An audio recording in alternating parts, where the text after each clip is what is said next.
at our 18th Sustainability Summit. We are now starting with the parallel sessions that would be running in the Sovereign Hall 1 and Sovereign Hall 2. The delegates can access all summit-related information by scanning the QR code provided in their summit notepad and badges. It is truly an honor to welcome all of you for the session on financing intersectional approaches for climate adaptation and resilience. I welcome all our esteemed speakers to join us on stage for this session. I request Mr. Arvind Srinivasan, Director, Thematic Collaborations and CEO, AVPN India Foundation, to kindly moderate the session. Thank you.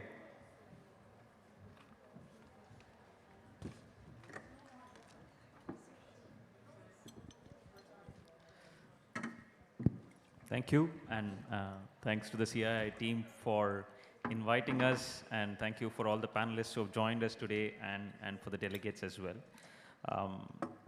We have a very nicely diverse panel here. With Andrew coming from a trade and policy perspective, Nakul from a capital markets and financing lens, Regula also coming in from as a, can I call you as an entrepreneur from a implementation on the ground lens? Yes, and Shua, of course, from a policy and a thought leadership perspective, right? So it's been a very difficult thing for me to start seeing how to connect all of these diverse perspectives, but I think what is binding us is the scale of the problem which we are all commonly interested in. This morning when Mr. Sanjeev Puri started, thankfully he set the tone for adaptation, right, as a need. So for me, that's I think half the battle, which is anyone focusing on adaptation today? How many people in the room actually understand what adaptation looks like? Both from a financing perspective, but also from a real manifestation lens. What does transformation look like if you were to put the adaptation hat on? And just when we were chatting, Shua, you pointed out, right, how our cities didn't look like this 25 years ago. And if we think about adaptation, at the heart of it, it is saying, if our growth is going to be focused through urbanization, and urbanization is a key thing that we need to look at from an adaptation lens. How is our food systems and food security going to look at, from an adaptation lens? It's not just warm weather, right? It's so many things, how they interact with each other, how the market forces then start adjusting. So what we want to do in this conversation essentially is to start from, what does it take to activate capital, to move into this, to spot the opportunities in adaptation so that we are simultaneously moving towards development, but also doing it in a sustainable and inclusive way. So that's what we hope to do. I'm Arvind, I'm from AVPN. AVPN is a network of social investors, who are very keen on the sustainable development goals. We are present across 33 markets with 600 members from various countries. And our goal is to move capital towards impact. And, we have a great panel between the four of you here. So what I wanted to do maybe is to structure our conversation in three parts. To start off with, describing the challenge and the opportunity a little bit from a financing lens, and then move towards what are the existing mechanisms that are available, both from a public lens, expenditure-wise, but also from a private capital lens, and then move into what else can we do to innovate and move from here. So that's kind of the three-part process. What I will encourage from the audience here is, as and when we are going through the conversation, just write down the questions that come to your mind. Maybe after the first and the second round, we can pause, take questions if you already have some.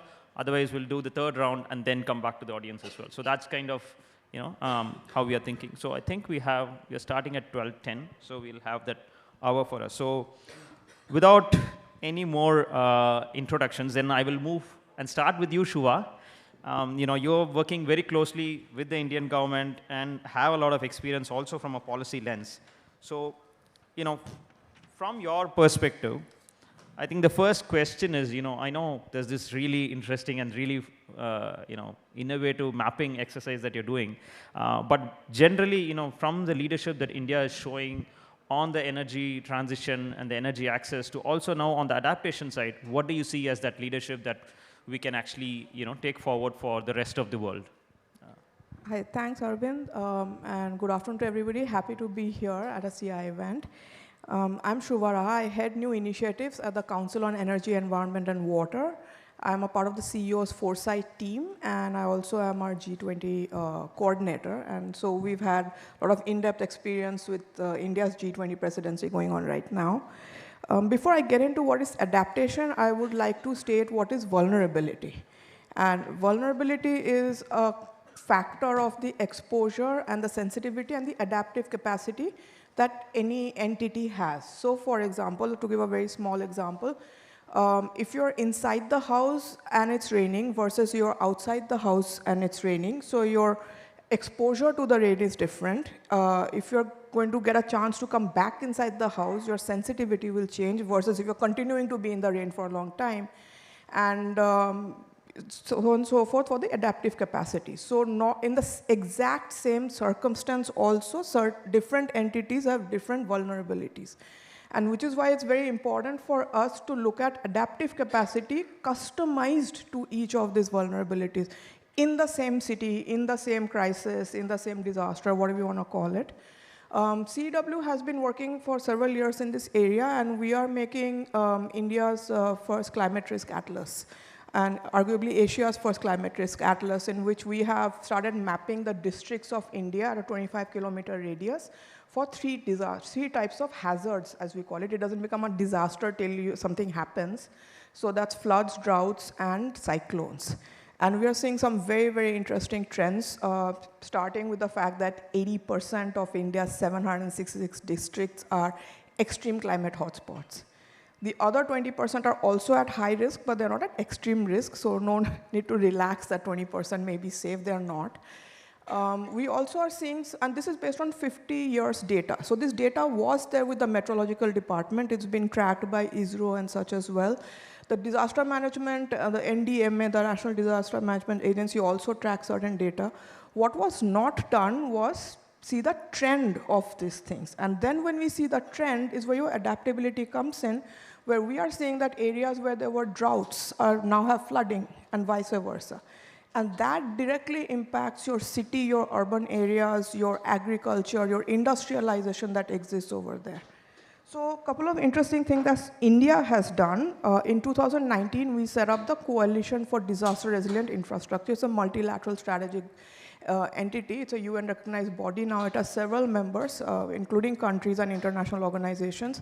They look very specifically at the resilience of infrastructure. And this kind of links to finance very tightly because almost 40 to 70% of infrastructure is yet to be built. And that is assuming that we build infrastructure in the way that we're envisioning today. We haven't seen future-ready or future-styled infrastructure yet. And the second thing that India has done with the G20 has set up the Disaster Risk Resilience Working Group for the first time. So it has taken a lot of leadership for a developing country which does not have a very strong track record of historically having managed or even anticipated disasters to get the global community to respond to this. So I'm going to leave it here with these two, and we can come back to these topics. Thank you. There was once this, I think it was Da Vinci, when he came up with the flying machine, right? People imagined cities to have, post-service delivered through flying machines like this. Nobody thought of emails and messages, right? So it's always incremental thinking when you think about, today's technology interspersed on today's ecosystem, but then, we forget that there are a lot of things that change in between. So, Andrew, I want to ask you a little bit about this more regional level perspective, given the vantage point that you have across the global south. What do you see as those opportunities, or even the forcing function challenges that are asking businesses and private sector to make these changes towards adaptation? Thank you very much, and it's a pleasure to join you and fellow panelists and the audience here today. Just to give a little bit of context, I head the policy and research team at Economist Impact, which is the research and engagement arm of the Economist Group. So I'm not an investor. I don't lead a big business that has supply chains across the region or anything like that, but instead we work with business, we work with organizations, AVPN included, multinationals, multilateral organizations and so on, to research some of the pressing issues facing the world today, and particularly around issues related to sustainability, to healthcare, and what we term new globalization, trade, investment, the impact of technology on society, and so on. So that's the particular sort of vantage point that I have here. And so another sort of track to that, I'm an economist by training. I'd look at business and economics within Asia. And I think, you know, one thing for us all to remember is that tremendous success and growth story that we've seen in Asia over the past X number of decades, and most recently in somewhere like China since the late 90s into up until today. Hundreds of millions of people lifted out of poverty, much better societal outcomes, quality of life, healthcare, and so on. So, you know, that's, I guess, a bit of context. If I then draw on some of the research that we've done, or we have underway at the moment, this issue of intersectionality is really crucial, and particularly thinking around issues related to climate change. So we've done work with various bodies, including UNDP. Most recently, we published a paper there looking at the relationship between climate change and corporate social responsibility, and also sustainability there as well. But we've been looking at issues related to gender and economic activity, for example. And I think this is an increasingly important or area of increasing importance. If you look at the challenges that the globe faces today, if you look at that at the national level, if you look at that at the regional level, you need to take this holistic approach to the challenges and drivers and the opportunities that we have here. I think we'll be hearing a little bit later about the really pressing need to be mobilizing all sorts of finance, of capital, in order to address the very complex challenges that we have. So whether that's around climate change mitigation or adaptation or nature-based solutions, and getting private finance in, or unlocking private finance into those solutions. And these are some of the issues that we look at Economist Impact. And in particular, we're interested in the challenges and the bottlenecks and how to overcome them. You know, we talk a lot about impact, and of course, that's what we want to see. We want to see better health outcomes. We want to see the acceleration of the decarbonisation of industry and so on. Just to sort of bring it on to a little bit more sort of sharper focus on that sort of developing context. You know, we've seen huge growth in emissions because of that industrialization, because of the growth of economies. In fact, if you look at a lot of the developed economies, that seems to have plateaued off. Most of the growth in emissions is coming from the developing world. And as we go through that process of industrialization, there's a very good article in The Economist earlier this year looking at how that link between carbon and economic growth can be broken, but not if your energy is provided by coal and fossil fuels, which then takes you on to the issue of financing the energy transition and accelerating or getting the finance into the right places. And this is where we see some of the real challenges there. We do see that particularly some of the more innovative approaches, some of the more entrepreneurial approaches to climate related issues, mitigation, adaptation, in this part of the world, in a developing world, it's not getting the financial attention that it might be getting in other parts of the world, say in the States or in Europe as well.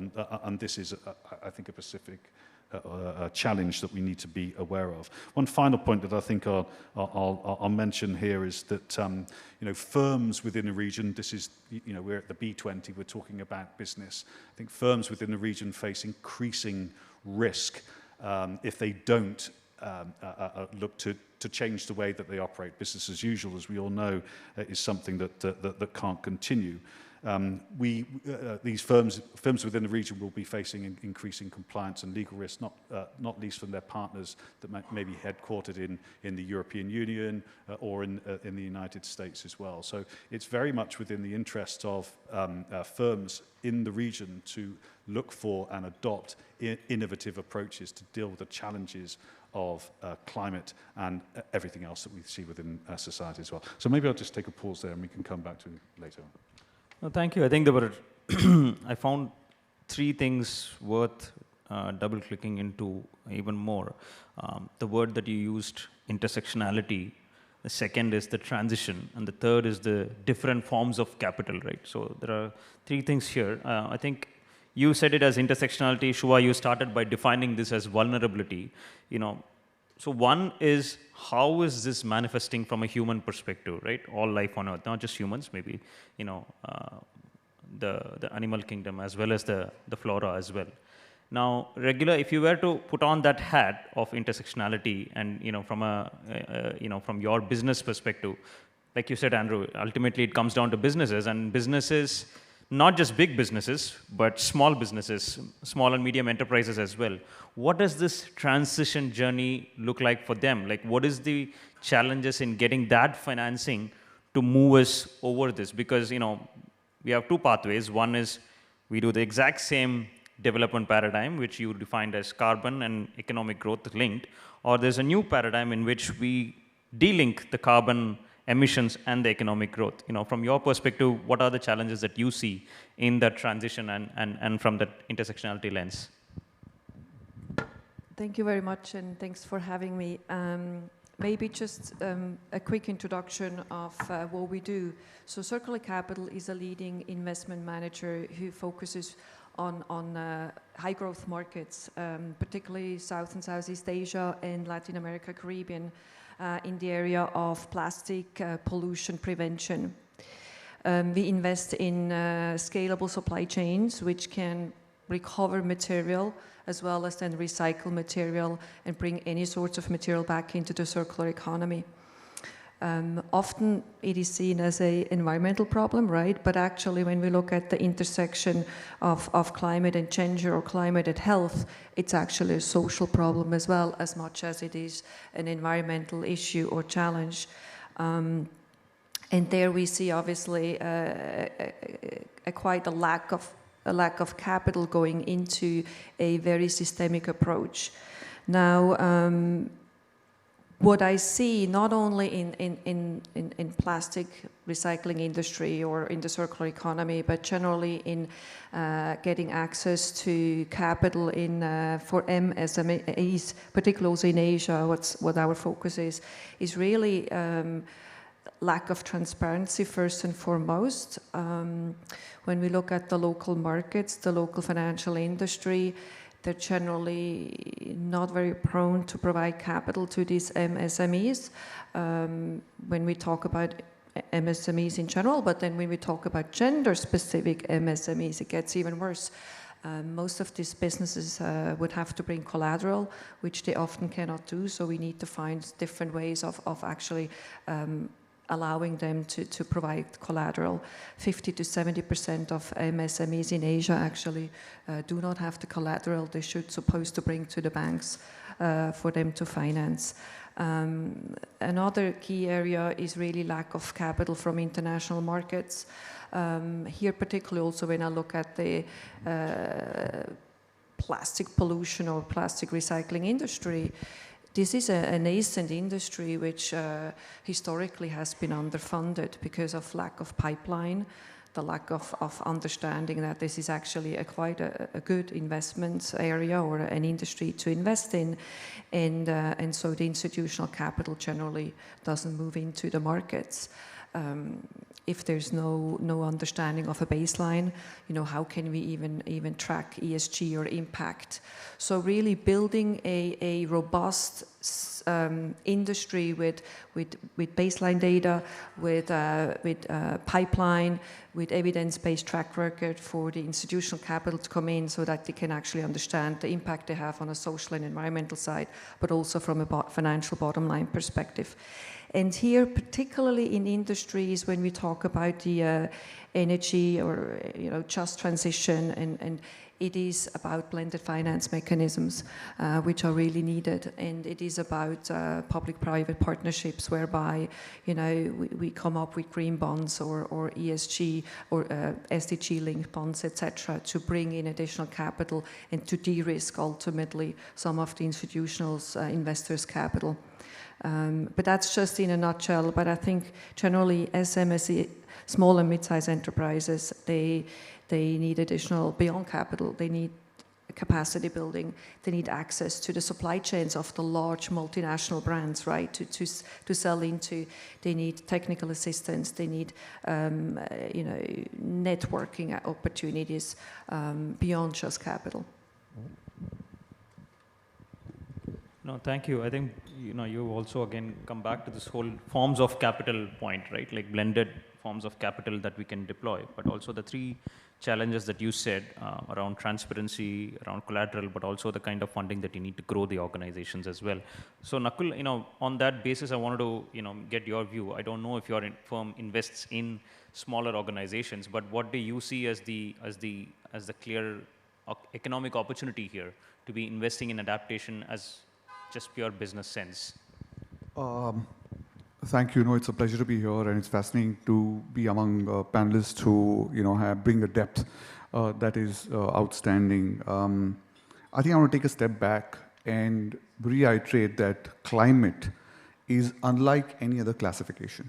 It's not an industry. It is not a category. It is, there's no classification around it, which is very micro. It is essentially a physical reality. And it is motivating a societal transformation and transition because the impact of climate is happening significantly. And the way we think about this is happening on risk, but it's also happening on returns. It's happening on growth. And that becomes an unprecedented humanitarian issue, but also humanitarian opportunity. It becomes a commercial issue, but also commercial opportunity. And therefore, there is an intergenerational value migration underway towards sustainable business models. It's happening once in multiple generations. And we believe that both mitigation and adaptation are crucial for this to take place, specifically in geographies where we are. And I want to take a segue to say what I do. I'm a partner at Leapfrog Investments. I'm also co-leading globally climate investing for Leapfrog. At Leapfrog, we are essentially growth investors and invest in growth enterprises across emerging markets in financial services, healthcare, and climate. As all of you know, I think 98% of climate dollars have gone into mitigation. A lot has been spoken about adaptation, but incrementally, adaptation is becoming critical. Critical from a policy perspective, critical from a governance perspective, but critical from a risk perspective to businesses. 4.5 billion emerging consumers, which includes low income, underserved, vulnerable, and rising consumers in our markets, will get impacted. Whether they were responsible for it or not. And therefore, I think what is important for us is when we say you invest in emerging markets, you're essentially investing in every country because it is very critical from a climate perspective to invest in adaptation in markets. The other thing is I think adaptation will become very, very relevant because regulations are now moving faster than we have ever experienced before around adaptation. We are seeing massive amount of policy changes happening at multiple levels. There is intent, obviously, but there are also frameworks being brought around. There are multilaterals and DFIs thinking about how do you channelize such capital. There is accountability to investors. When we talk about adaptation, we are held accountable from a measurement perspective, held accountable from a reporting perspective. So a lot of these things are moving at a pace we have never experienced before. But what is most exciting for us as investors is a confluence of factors coming together. The first is availability of low-cost technology. And especially after COVID, this has increased massively. The second is, as I mentioned, accelerated regulatory approach, both on the incentive framework, but also on penalization frameworks. The third is social norms. This is my favorite story. The new generation is Gen Alpha now. Gen Alpha has been born, the largest cohort ever, 2012 to 2024. They are digitally native. They're the most influencers on purchasing decisions, but they're also born in a time when climate change is not debated. It's a reality. And therefore, large businesses are looking to them as customers. And therefore, the businesses are processing about sustainable supply chains, about chemical inferences, about landfill plays. And this will drive a massive play towards a growing adaptation play as we move forward. Thanks, Nakul. I think those trends are at least telling us that we can unlock capital as well if there is definitely the case that is being established. So, can we move into therefore, what existing mechanisms are there, what funding instruments are there? I think all of you in different forms have started with this. Maybe, I'll start with you again, Regula. You mentioned, blended, which basically means, of course, that there are different forms of capital available, each with different, like Nakul was saying, risk and return expectations and appetites. So maybe if you can share a little bit about what are the current opportunities that you're seeing in the financing landscape towards what is money moving and where is it not moving within the adaptation context, and then we can go from there. Yeah. So I focus, so when we look at greenhouse gas emission reduction, right, often there is this discussion is all focusing on energy transition, which is actually about 55% of the pie. But then the other 45% is actually consumption and production and food, right, our product consumption and food, and I would like to focus on that. That industry, and again, going particularly back to the packaging, which touches our entire life and everything today, which is very much plastic-based, right, is an industry which is chronically underfunded by historically having seen it as waste and then actually linearly disposed it, burned it, etc. And in that there is a tremendous opportunity for actually building a circular economy and then bringing in additional capital. But particularly those industries which are not common, right, which are not where generally the capital goes, and a lot of the capital, as I mentioned, goes to the energy transition. But industries which we are in is that they're so opaque and there's so little information available that first and foremost you have to actually make a business case. And making a business case is then really to bring in strategic partners who are really helping incubate and bring capital into such a market to actually start building a pipeline, as I mentioned prior, start showcasing that there is evidence-based track record that you can make money beyond having a social and environmental impact. But in these industries, and they are not just, obviously plastic recycling or circular economy, but these industries are so nascent that we need this blended finance mechanism. And DFIs play a key role here, I think. In our case, we have a guarantee by the US DFC, which helps us to de-risk our loan portfolio. And that is really important, particularly when you look at it from a very systemic approach. Generally you could argue VCs or PEs, they may just go for low-hanging fruit. But the problem is so, as we mentioned, is intersectional and so big and so systemic that we need to have systemic solutions to it as well. So as an investor, I look at it from a complete supply chain perspective. I'm not just focusing on investing in most profitable businesses, let's say in plastic recycling, but actually also in upstream, in plastic collection. Without collection, there's no recycling, right? So everything has to be looked at very strategically. And there, all sorts of these kind of blended finance mechanisms, de-risking mechanisms can really help attract more capital from typical institutional investors. And so, yes, these are, these sort of instruments we can build. But what I also think is very important that we start building out the local capital markets and attract financial investment opportunities. And this can be, SDG bonds. Indonesia, for example, they've gone for sukuk bonds. They have local bonds set in place so that the capital is also generated locally and not just internationally. And then, as I mentioned, a lot of capital is in form of equity, right? But in reality, a lot of small and mid-sized enterprises, and particularly when we talk now women businesses, they don't want to take equity or give away equity. They want to have loans, and loans in a lot of these smaller settings is really initially the better investment opportunity, right? But then there's, again, it goes back to they're not going to get loans because they don't have the collateral. So we need to also come up with loan structures and loan investment opportunities which are really catering to all these different needs of these businesses along their growth cycle,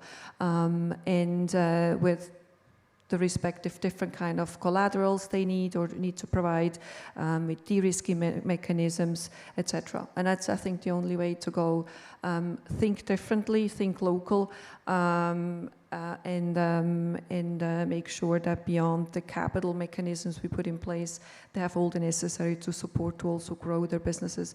Because I see that particularly, and then I close, looking at gender-specific businesses and women, particularly also in Southeast Asia, what we saw is that even if they have a viable business opportunity, and even if they were to be given access to capital, right, then they often still don't have access to the supply chain, and so they need to become part of the procurement funnel of large brands to be able to succeed. No, I think you're right. I think the DFIs have probably made the first move in this, but the local capital markets have to catch up. Maybe, I'll come to you, Nakul, just after this to comment on this. Do you see that kind of appetite in the LPs and in the local markets? But before that, Andrew, do you see any other trends in this financing space? Any other mechanisms, not just here in India, but across the region? What are some things that are opening up as new opportunities that businesses can tap into? To sort of focus on the opportunities rather than the sort of regulatory landscape, I guess. We've done quite a lot of work into this intersectionality. So for example, if we're looking at climate change and health and economic activity and the negative impact of failing to have access to clean air is having on healthcare systems, and of course as societies grow and evolve, demand for health services increases. And if you think about budgets, government budgets, and where they spend their money, increasing demand on healthcare budgets because of pollution. This is a real issue that we face today. So how do you start to solve some of that? Some of the research that we've been involved in is quantifying the impact of pollution on healthcare in certain countries. And once you quantify that, then you can start looking at the policy measures that you can take to try to mitigate the impact there. But you also then start thinking, or you can start to identify some of the opportunities. If you're in that space and you have some particular role to play in accelerating the energy transition within a given country, for example. And you can demonstrate how, by accelerating the energy transition, by decarbonizing the economy, that is going to lead to better healthcare outcomes. Then this is a tremendous opportunity. And to give one further example of that, we're talking about supply chains. And it is absolutely crucial. We understand that vast majority of economic activity is taken place by micro and small and medium-sized enterprises. And so getting access to those global value chains means that they need to raise their bar, their standards in order to meet the requirements of firms that operate to to very high regulatory standards. So, you know, if you again follow that through, what's one of the best ways that you can do that? It's the digitization of business. It's the digitization of supply chains, which allows you to measure what's going on, to see where there are opportunities to restructure your supply chain. So if you're anything to do in the tech space around the digitization of business, then clearly there are tremendous opportunities for you to get involved in solving some of the problems that we have today. And that's a double-edged or I should say a double positive there. You're contributing to the economic development and industrialization of economies as a whole, but you're also doing that in such a way that you're contributing to the energy transition, which then of course has a positive impact on climate change or mitigating some of the impact of climate change. So I think, you know, the more that we can think in terms of, you know, where are the opportunities, what do we need to know to uncover those opportunities around intersectionality, the better, you know, the more examples of best practice will come out. Well, thanks, Andrew. With that, Nakul, I just wanted to go back to that question around local capital markets. You know, I don't know if you have a lot of you know, support here, but what do you see as, you know, across Asia, you know, the trend in private sector investments? You know, again, I think it's important to understand why local capital will evolve, and you know, local capital always evolves with a massive support by the government framework that is enabling businesses to transition. So if you see, we need to increase energy by 4 times.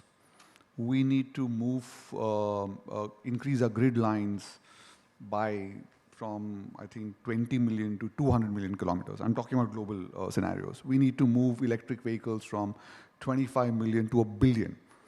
Now, these are creating opportunities, right? So government is extremely interested in emerging market, leapfrogging, if I can call it.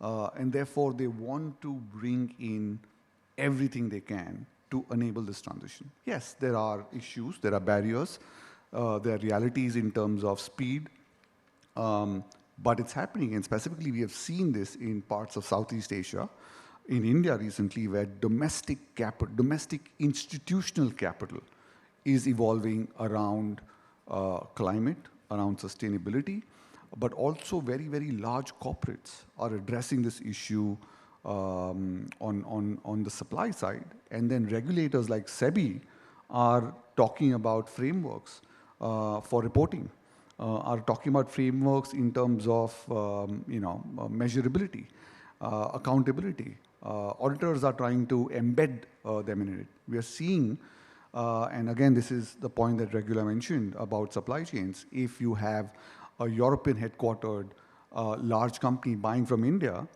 they will not follow Indian norms, they will follow global norms. And if to do that, they will have to step up sustainability practices. And therefore, whether it is a DFI enabling that framework or the local governments, we are seeing massive amount of transition like not before. But there are other realities also that you have women, as Regula again mentioned, who are the bane of the new MSME culture that is evolving. How do you bring financial solutions which are as agile, scalable, transparent, that have created the traditional models around it? So those are questions. We believe that with technology, transparency coming up, some of these models are getting built in emerging markets for emerging markets. Thanks, Nakul. The only challenge with waiting for you know, the dependency is also climate is a very sensitive issue, right? Because it has to go close in heart and hand with development of local economies. And you mentioned that it becomes a competitive advantage if those, let's say, you know, big European businesses who do businesses with, you know, organizations in other countries, but that's, most of those are looking at mitigation, like you actually started. So for us, if you look at adaptation, there is definitely something that's happening with these development finance institutions coming in, some private sector, you know, LPs as well as large corporate houses investing. but in order to bridge all of this is where, there was this report by the Asia Investor Group, right, on climate change, saying that most banks and most organizations today are not actually evaluating risk correctly. If we were to imagine what the scenario will be from a 5, 10-year, 15-year time zone, we don't know what the cities look like. We don't know how many of these cities will be under how much of water. We don't know how our food systems look like. How are we really assessing risk, and therefore are our expectations on returns actually commensurate? So, this is where, Shuva, I wanted to just check with you. Are there other capital market participators, in our conversations you mentioned insurance, but, even philanthropy. Do you have any views on where that opportunity lies in? Like, what can bridge all of this gap as we move forward? Because it seems like we are all moving while learning. So any inputs from you on that? Yeah, so, one point that was made, that climate is a reality, right? So it's happening around us. One thing that we have been looking at, where this financial, the structuring, the taxonomy, or the way we brand finance. What are you loaning for? Climate finance, sustainable finance, transition finance, what is the loan for? One of the reasons that most people cannot access money on the ground, and that's what is important, because we keep hearing that so much money is in play, but either it's very expensive or it's not even available. Now, the sectors where this is not available are usually the social sectors, or sectors where traditionally the government has been the funder.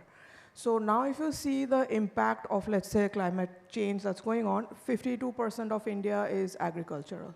That's half of the country is doing agriculture. Agriculture is something that is completely impacted by climate, any type of change. Right now we're talking of tomato prices. It's a big political angle because of the unseasonal rains. Now, that is both at the consumer level as well as the farmer level. Now, on the other side, there's a recent RBI report that says that by 2030, that's pretty soon, that's in 5 years, around 4.5 to 5% of India's GDP, and we're trying to be a $5 trillion economy, will be impacted by people just feeling hot and humid. That's a direct impact on your workforce, so that's a direct impact on your economy. Now, what's on the other side? I mean, we heard about a little bit of the supply chain, okay? So some people are working on greening the supply chain. Now, the question is, what kind of financing can you access if a company wants to get into this area? Is there a loan for greening the supply chain? Whereas it's an ask, it's a scope 3 ask that we're tracking, but who's funding it? So, or if you're going to, if you're talking about plastics and you're looking at a better design, who funds that R&D? What budget does that come under? Or are these jobs that these companies are, I mean, if I worked in a supply chain of an FMCG company, is that a green job? Do I have access to green finance in that sense? So this is where, in our experience, the system starts breaking down because we have overcomplicated the taxonomy. If you go to philanthropic areas, in fact, it becomes even more micro, where they fund very, very narrow projects that's in their project book. And we are constantly saying that this is a system-wide problem. So there's 100% dissonance in how we are seeing and doing this. One area that we have been studying, and I want to place it over here, which is different from the usual capital, is the corporate social responsibility, the CSR funds, as we call it, that the companies have. Now, in India is one of the, it claims to be the only one, I haven't done research to know if it is the only one, that has instituted laws to say that companies that have over a certain amount of earnings have to give 1 to 2% of their profits as CSR, right? And it goes into 14 areas that the government has identified. And now this is approximately about 21,000 companies come under this ambit, and the total amount that is collected is about 20,000 crores, which is about $3 billion. And interestingly, out of this, 10,000 don't give any money or give less than what they're expected to, so only about 10,000 are kind of carrying this whole weight. Now, if you look at the sectors, right, some of them are like the Clean Ganga Mission, or you have the Prime Minister's Relief Fund. Around 1,300 crores goes into something called environment, animal conservation, and biodiversity. And here is where the question comes in, that if this is not seen as a social or a mandated handout, and certain investment routes are created by default being a part of the infrastructure investment that the business itself is doing, then this local funds, the local private investment, especially when supported by public funds, so the public-private partnership model that comes in, we are not looking at charitable expenditure, we are looking at business expenditure. And that is the local economy way to really have your economic, have it integrated into your economic model. And to my mind, if we do not have this as business as usual, and I'm seeing that, okay, I'm going to donate some amount, I'm going to get some tax rebate out of it, or the government is really going to come and audit my books if I don't do that, that motivation is not correct. And money cannot be unlocked at scale. So even other than insurance and the standard mechanisms, this is an area that I feel with businesses we can look at, that how can normal business processes to go green or to transition, etc., can come under the ambit of this, and that also then feeds into meeting your SDG goals and meeting your, your corporate responsibility, etc. Those boxes will automatically get checked. Thank you, Shubha. I think I just wanted to take a quick time check and a stop to see if there are any questions from the audience at this stage. Just a quick show of hands if there are. Okay. All right, so there are already 3 people with, just keep your hands up please, just so that they know where to bring the mics. Okay, there are 4 people. Okay, so I'll pause the next round, and first let's hear from them before we go into the last round. Can we get the mic over to this gentleman? Yeah.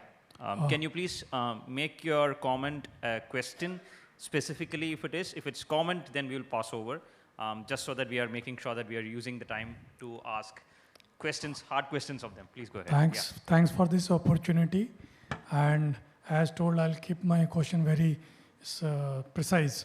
The question to panel is that SDG 14 is the least of the SDGs which has got capital funding across the world. And we have come to the term that it is no more planet green, it is a planet blue. Me, from Indian Coast Guard experience, the marine litter is one of the biggest problem. And it can solve a lot of economic growth along the coastline. What is the take? And this question is open to the panel. Maybe so his question was around ocean economies and oceans being a potentially vast scale solution. I think you're probably, maybe we'll start with you, and if anybody else has a comment, we'll go there. Yeah. Yeah, I mean, we prevent ocean plastic, but we focus on land-based solutions. So I can speak about that more than actually the impact it has when it is in the ocean, because we all know then it is devastating and very difficult to retrieve and recover.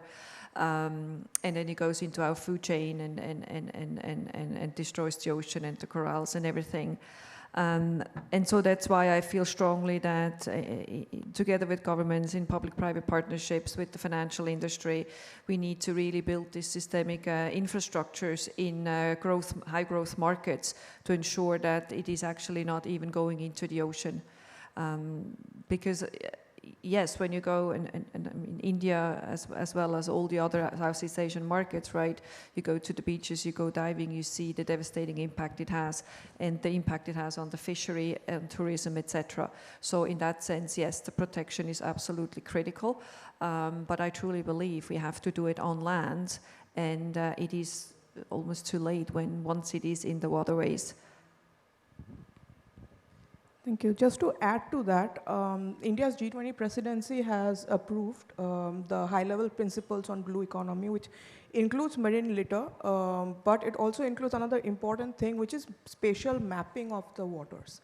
And a lot of this litter is beyond the economic zones of the countries, which is where the G20 or any such multilateral grouping needs to come in to collectively address and not make it a competitive issue, but make it a collaborative issue. So I feel that now slowly the awareness and the scientific approach to this, one of course is prevention is better than cure 100%, but if it has gone there, then what do you do about it? So mapping the oceans has become very important. The high seas, where nobody has jurisdiction, has become an important question as well.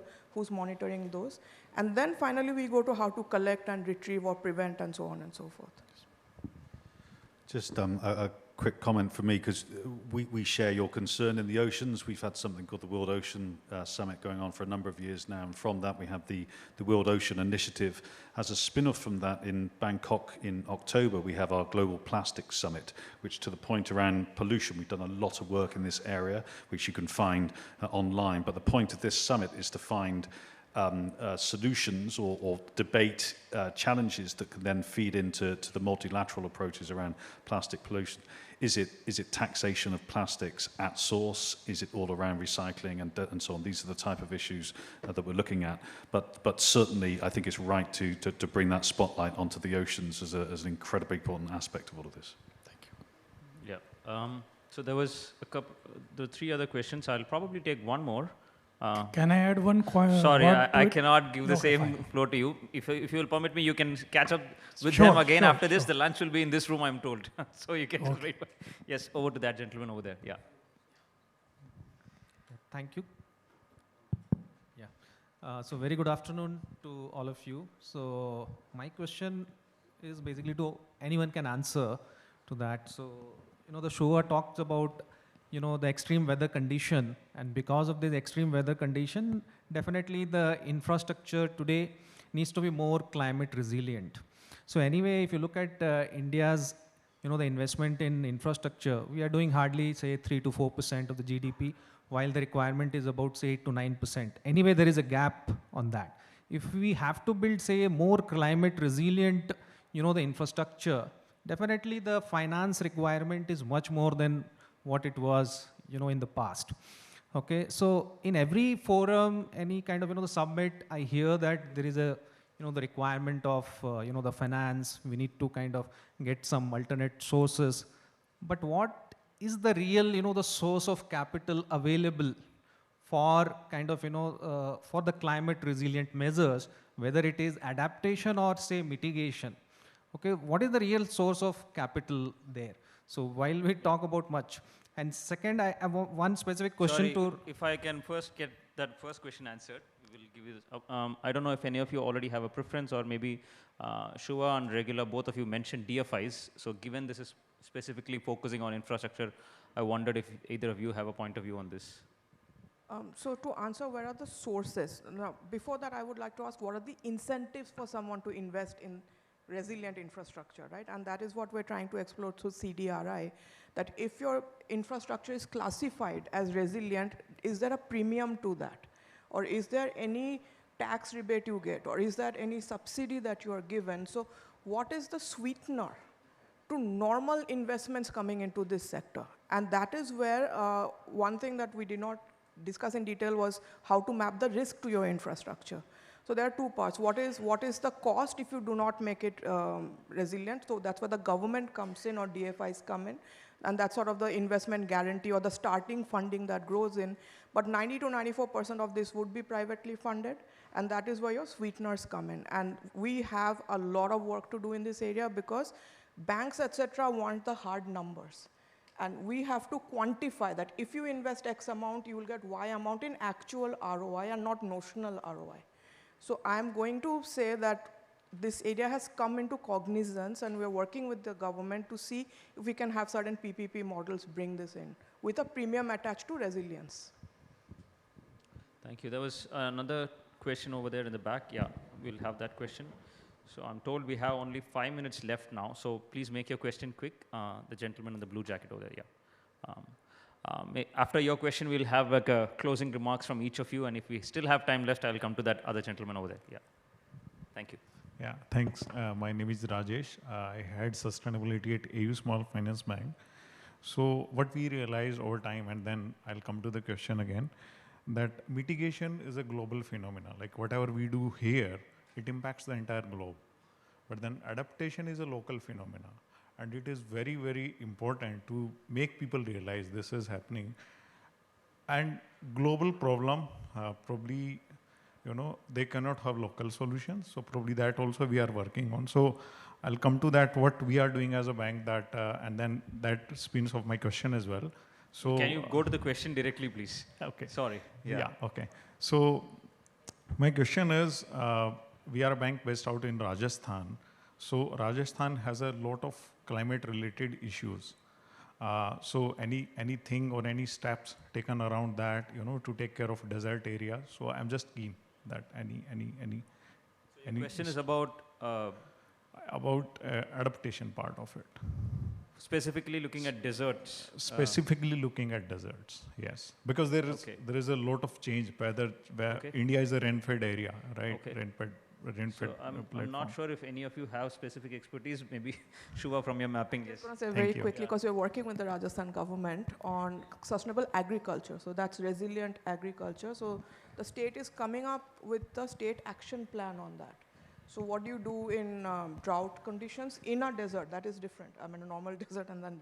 So Rajasthan government, in fact, has been very progressive in this area. So some work is happening. Rajasthan also has a lot of renewable energy investment, so it is a high investment state. So it has certain proven track record of returns on investment. We're trying to see if we can bring that into sustainable scientific agriculture at scale. So that project is underway with the government right now. Okay. So closing remarks. What can we do to expand the pie? I'll start with you, maybe Nakul. In terms of you mentioned 3 trends. I hope that those 3 trends are also bringing more people into the fold. But from each one of you, what do you think we can do to start by bringing more investors? I think the first thing that Shua mentioned, right? I think the mapping exercise for risks have to be complete. This will unlock substantial amount of capital. And I think someone asked, where is the capital? I don't think capital is a problem. Capital is waiting.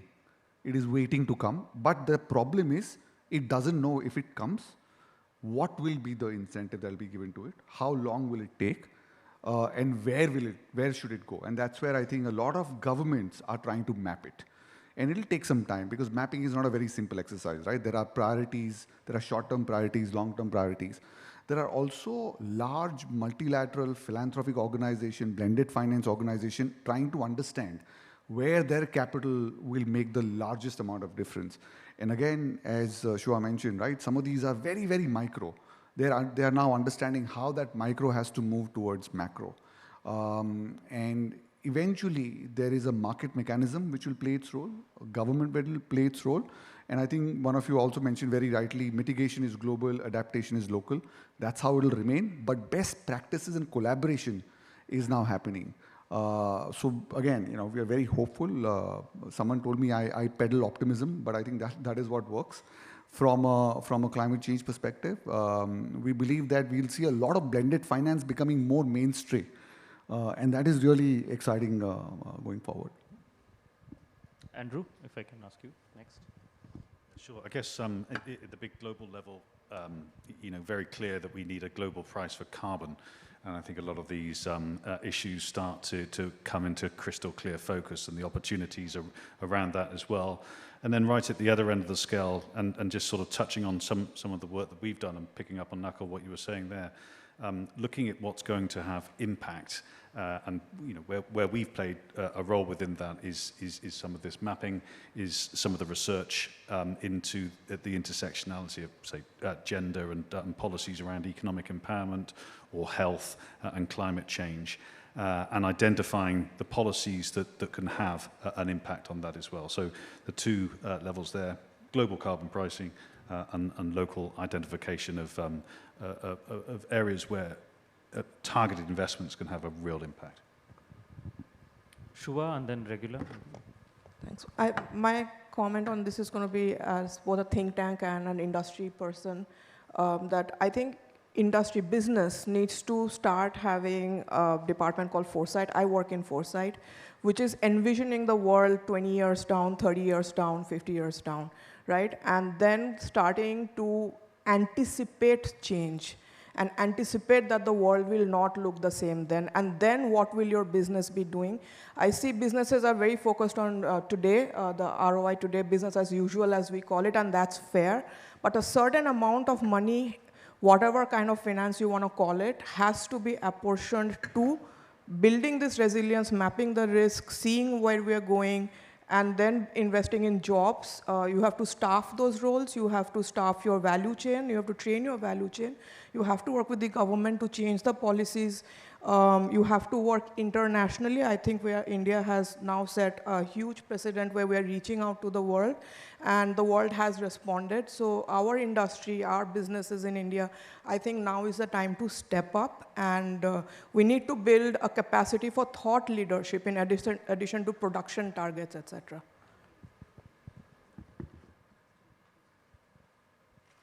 So, as a closing remark, focusing not so much on large infrastructure projects, because I think that's really the area of public-private partnerships, but really focusing on SMEs or micro and small and mid-sized enterprises. Honestly, it's just start and getting it done.